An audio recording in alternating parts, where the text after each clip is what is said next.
السلام عليكم ورحمة الله وبركاته. دمان أمد الصوماليات ميلو البوجوان وحلنا السلام عليكم ورحمة الله وبركاته. رنهانتي الدون كان معجسوين كيس آد إيوبتين تاس أيا كينيسا مر والبو إنها وخبتان وحان هوري إنها وخبنشرين مدو 6 سنة كسو wareegatay ayaa waxa magaalada Muqdisho ku dhashay wiil mucjiso ah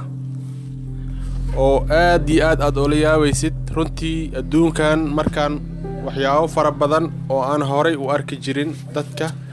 ayaa ku soo kordhay wiil waxa ku dhashay leh 4 gacmood iyo 2 madax wuxuu isaga kooban yahay asigoo dhan 2 madax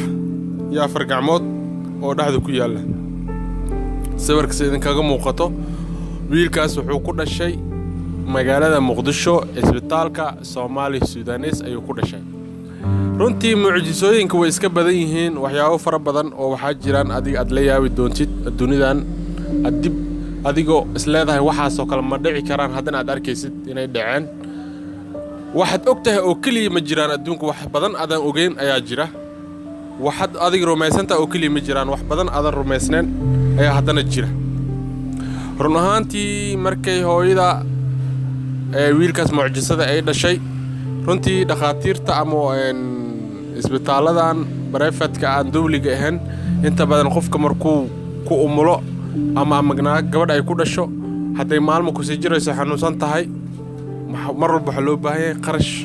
oo lagu maareeyo nolosha gabadha iyo caruurtaas mucjisada ah inta badan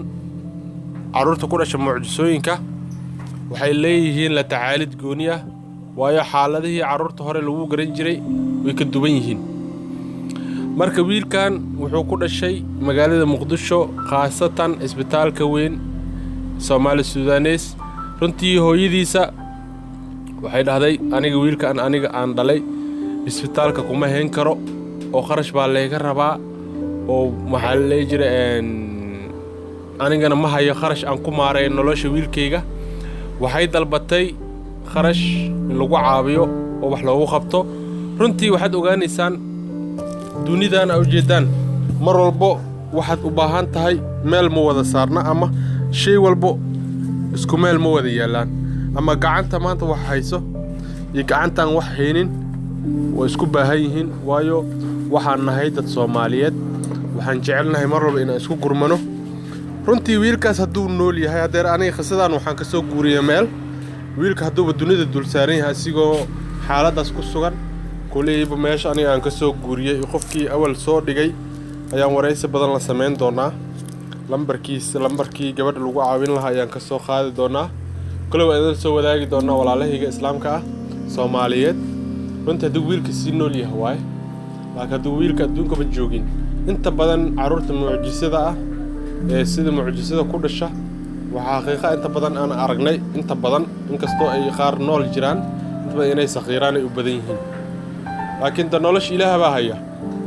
wax walba Ilaahay baa haya laakiin waxaad ogaanaysaan adduunka mucjisooyinka inay ku soo bateen waxyaabo fara badan ma arki doontaan oo idin soo gudbin doono waxaan 24 saac taaganahay inaan idin soo gudbino wax indhihiina qabteen iyo waxaan indhihiin qabanba waxaan rabaa inaan idin la soo wadaagno wax walba oo dhagihiina ku cusub idinkana waxay ka codsanaynaa inaad na dhiirigelisaan